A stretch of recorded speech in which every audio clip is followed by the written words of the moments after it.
नमस्कार छात्रों, आज की इस वीडियो में हम कोऑर्डिनेट ज्यामिति अर्थात निर्देशांक ज्यामिति के बारे में चर्चा करेंगे। इस वीडियो में हमारी चर्चा के बिंदु रहेंगे निर्देशांक ज्यामिति क्या होती है, उसको परिभाषित करने का प्रयास किया जाएगा। निर्देशांक पद्धति, कार्तीय निर्देशांक पद्धति, समकोणिक कार्तीय निर्देशांक पद्धति, चिन्ह परिपाटी और दूरी सूत्र। जैसा कि हम जानते हैं, गणित के मुख्य रूप से 3 शाखाएं हैं। पहला है अंकगणित, दूसरा है बीजगणित और तीसरा है ज्यामिति। अंकगणित गणित की सबसे प्राचीन शाखा है। इसके बाद ज्यामिति की उत्पत्ति हुई और ज्यामिति के बाद बीजगणित की उत्पत्ति हुई। साधारण ज्यामिति में हम लोग बिंदुओं, रेखाओं, कोणों, ज्यामितीय वक्रों का अध्ययन करने के लिए विभिन्न प्रकार के ज्यामितीय उपकरणों जैसे स्केल, प्रोटेक्टर अर्थात चांदा, डिवाइडर, कंपास आदि उपकरणों का इस्तेमाल करते हैं। इन उपकरणों के इस्तेमाल से ज्यामिति का अध्ययन थोड़ा कठिन होता है। ज्यामिति के अध्ययन को सरल एवं सुगम बनाने के लिए 17वीं शताब्दी में निर्देशांक ज्यामिति का जन्म होता है और जिसका श्रेय जाता है फ्रांस के महान गणितज्ञ एवं दार्शनिक रेने डिकार्टे को। उन्होंने निर्देशांक ज्यामिति के अंतर्गत निर्देशांकों का प्रयोग किया और उसका फायदा यह हुआ कि ज्यामिति के अध्ययन में बीजगणित का इस्तेमाल हुआ, अर्थात ज्यामिति का अध्ययन हम बीजीगणित से करने लगे और निर्देशांकों के प्रयोग से ही बीजगणित और ज्यामिति के बीच में समन्वय स्थापित हो पाया है। आज निर्देशांक ज्यामिति एक सरल एवं शक्तिशाली साधन है ज्यामिति के अध्ययन के लिए। अब निर्देशांक ज्यामिति क्या होती है, इसकी औपचारिक परिभाषा देने से पहले हम कुछ व्यावहारिक समस्याओं पर प्रकाश डालेंगे। यहाँ पर आपको दिख रहे हैं नंबर 1, 2, 3 और हम इन पर चर्चा कर लेते हैं निर्देशांक ज्यामिति को समझने के लिए। मान लीजिए कि हम एक रोड पर किनारे पर खड़े हैं और कोई एक राहगीर रोड पर चलता हुआ व्यक्ति मेरे पास पहुंचता है और वह व्यक्ति किसी व्यक्ति के मकान का पता हमसे पूछता है, तो उसको हम किस प्रकार से बताएंगे? अब ये इस बात पर डिपेंड करेगा उसका मकान है कहां, उसका सिचुएशन कैसा है। यदि रोड पर है उसका मकान तो हम कहेंगे यहां से सीधे इस रोड को पकड़ते हुए 5 किलोमीटर आप आगे चले जाइए और वहीं पर किनारे पर फला व्यक्ति का मकान है। ये तो रोड पर था, हमने इस तरीके से बताया। यदि उसका मकान रोड पर नहीं है, ध्यान रखिएगा, इसमें हमने एक संख्या का इस्तेमाल किया, सिर्फ 5 किलोमीटर बताया। यदि उसका मकान मेन रोड पर नहीं है, रोड के अंदर है, तो उसको हम एड्रेस किस तरह से बताएंगे? हम कहेंगे आप इस रोड को सीधे 5 किलोमीटर चले जाइए पकड़ते हुए और वहां आगे एक टर्न पड़ेगा, एक मोड़ पड़ेगा, वहां आपको मुड़ना है, बाईं ओर मुड़ना है और वहां से आपको 4 किलोमीटर आगे जाना है। जैसे ही 4 किलोमीटर आगे जाएंगे फला व्यक्ति का घर आपको मिल जाएगा। यहाँ पर हमने 2 संख्याओं का सहारा लिया। पहले 5 किलोमीटर, यहाँ 5 किलोमीटर और फिर इधर जाने के लिए हमने 4 किलोमीटर का सहारा लिया। यहाँ पर सिर्फ हमने 5 किलोमीटर का सहारा लिया। यदि व्यक्ति का घर और विशेष स्थान पर है तो उसको हम कैसे बताएंगे? हम कहेंगे कि आप इस रोड को पकड़ते हुए 5 किलोमीटर आगे चले जाइए, वहां 5 किलोमीटर के बाद एक मोड़ पड़ेगा, एक टर्न पड़ेगा, वहां से आप बाईं ओर मुड़ जाइएगा, वहां से 4 किलोमीटर आगे जाइएगा। 4 किलोमीटर आगे जाने के बाद बगल में एक 20 मंजिला मकान पड़ेगा उस 20 मंजिले मकान में एक लिफ्ट लगी है, उस लिफ्ट को पकड़ लीजिएगा और 15वें माले पर 15वें मंजिले पर चले जाएगा, उस व्यक्ति का वहीं पर घर मिलेगा आपको। यहाँ पर मैंने मकान को बताने के लिए 3 संख्याओं का सहारा लिया। 5 किलोमीटर, फिर मुड़ना है 4 किलोमीटर जाना है, इसके बाद एक बहुमंजिला मकान है, उस पर 15 माले जाना है। यहाँ पर 3 संख्याओं का सहारा लिया, पहले 5 फिर 4 किलोमीटर और फिर यहाँ पर हमने 15वें मंजिले का इस्तेमाल किया।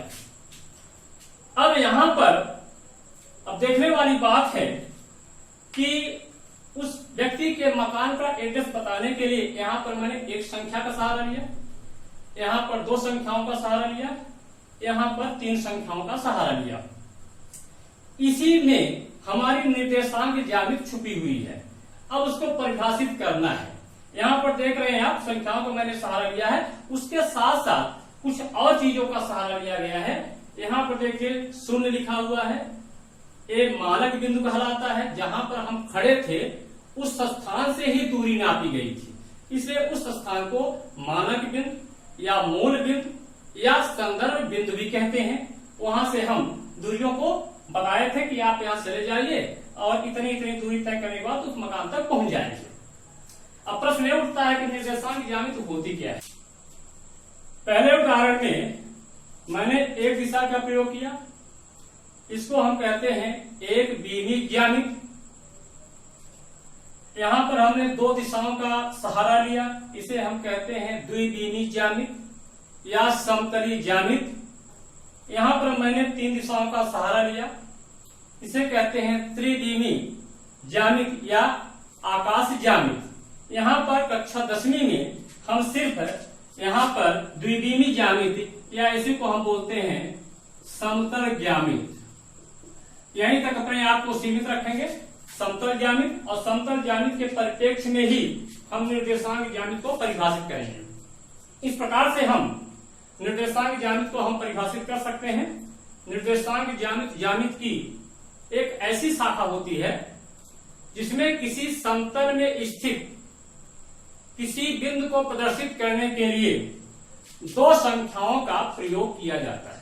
एक बार और देख लीजिए, निर्देशांक ज्यामिति की वह शाखा होती है जिसमें या जिसके अंतर्गत किसी समतल में स्थित किसी बिंदु की स्थिति को प्रदर्शित करने के लिए 2 संख्याओं का प्रयोग किया जाता है। इन संख्याओं को हम लोग निर्देशांक कहते हैं। क्या कहते हैं? निर्देशांक कहते हैं। निर्देशांक ज्यामिति को परिभाषित करने से के बाद अब आते हैं हम निर्देशांक पद्धतियां क्या होती है। तो ऐसे निर्देशांक ज्यामिति के अध्ययन में कई निर्देशांक पद्धतियों का प्रयोग किया जाता है, लेकिन समतल ज्यामिति के अध्ययन हेतु मुख्य रूप से 2 पद्धतियों का इस्तेमाल किया जाता है। वो 2 पद्धतियां हैं, उसमें से है पहला कार्तीय निर्देशांक पद्धति और दूसरा है ध्रुवीय निर्देशांक पद्धति। 10वीं में ध्रुवीय निर्देशांक पद्धति से हमारा कोई लेना देना नहीं है। कक्षा 10 में सिर्फ है कार्तीय निर्देशांक पद्धति। अब ध्यान रखिए, कार्तीय निर्देशांक पद्धति का जो इस्तेमाल होता है इसमें कार्तीय शब्द जुड़ा हुआ है। जो प्रसिद्ध गणितज्ञ थे रेने डिकार्डे, उनके सम्मान में इस पद्धति को कार्तीय निर्देशांक पद्धति कहते हैं।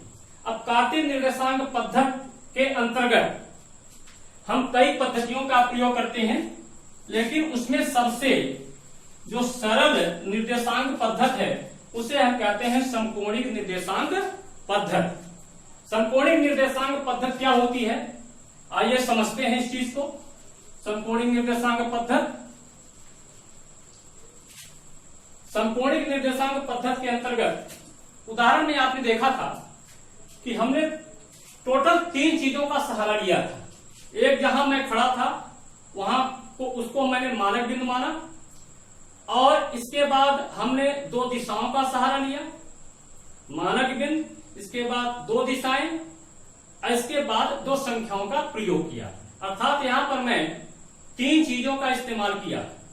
मानक बिंदु या मूल बिंदु, दूसरा दो दिशाएं, उनको यहां हम अक्ष के नाम से जानेंगे, और दो संख्याओं का प्रयोग किया था, उन संख्याओं को हम यहां निर्देशांक कहेंगे। तो कुल मिलाकर के यहां पर हमें किसी बिंदु तक पहुंचना है तो हमें तीन चीजों की जरूरत पड़ती है। पहला मूल बिंदु, दूसरा निर्देशांक अक्ष, और तीसरा होता है निर्देशांक। अब यहाँ पर समकोणिक निर्देशांक पद्धति के अंतर्गत क्या जाता है, जो पूरा समतल होता है उस पूरे समतल को दो लंबवत रेखाओं द्वारा चार भागों में विभाजित कर दिया जाए। यहाँ पर ये दो लंबवत रेखाएं हैं। जो ऊर्ध्वाधर रेखा है, इस रेखा को हम वाई अक्ष बोलते हैं, या इसे हम कोटि अक्ष भी कहते हैं। और जो क्षैतिज रेखा है यक्ष ओ यक्ष डैश, इसको हम यक्ष अक्ष या भुजाक्ष भी कहते हैं। अब ये दो परपेंडिकुलर लाइंस इस पूरे समतल को चार भागों में विभाजित कर देती हैं। इन भागों का भी अपना नाम है। इसको हम कहते हैं, इस वाले स्थान को प्रथम चतुर्थांश, इस वाले को कहा जाता है द्वितीय चतुर्थांश, इसको कहा जाता है तृतीय चतुर्थांश, और इसको कहा जाता है चतुर्थ चतुर्थांश।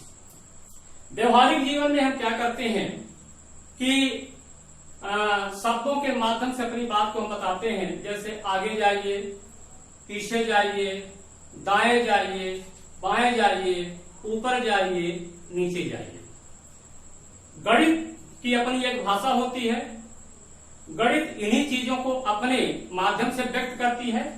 जैसे यहाँ पर आप देख रहे हैं, यहाँ पर दोनों अक्षें एक दूसरे को जिस बिंदु पर प्रतिच्छेद कर रही हैं उसको हम कहते हैं मूल बिंदु।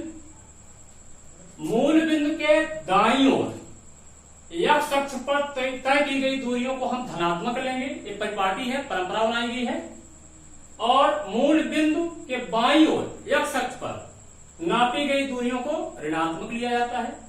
इसी प्रकार से मूल बिंदु के ऊपर वाई अक्ष पर ऊपर की ओर तय की गई दूरियों को धनात्मक लिया जाता है, और मूल बिंदु के नीचे वाई अक्ष पर तय की गई दूरियों को ऋणात्मक लिया जाता है। इस प्रकार से हमारी चिन्ह परिपाटी होती है। अब किसी बिंदु का निर्देशांक कैसे तय किया जाता है।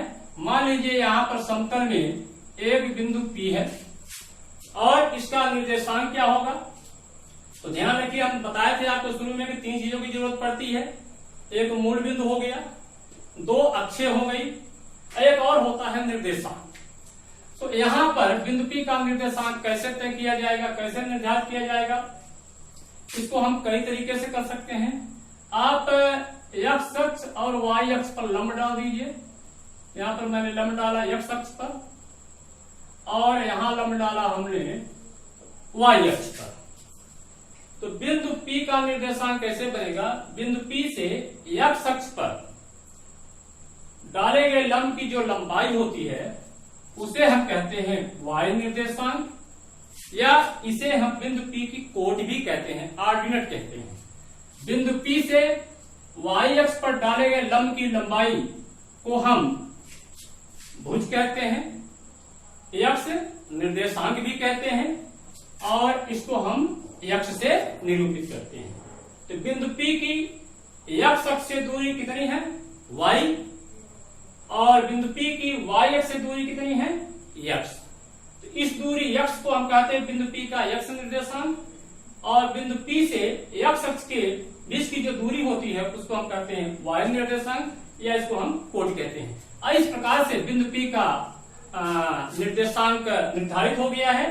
यहाँ पर ध्यान रखना है, निर्देशांकों को हम लिखते हैं कोष्टक के अंदर, लेकिन पहले किसको लिखते हैं, पहले लिखते हैं x निर्देशांक को, फिर कॉमा लगाते हैं, इसके बाद लिखा जाता है y निर्देशांक या कोट को। इसको हम दूसरे तरीके से भी तय कर सकते थे। यहाँ से x अक्ष पर लंब डालते हैं, मान ये लंब y है, और फिर यहाँ से यहाँ चले, मान ये दूरी, चूंकि ये दूरी x है, ये भी दूरी कितनी होगी, x होगी। इस प्रकार से बिंदु P का निर्देशांक होता है x और y।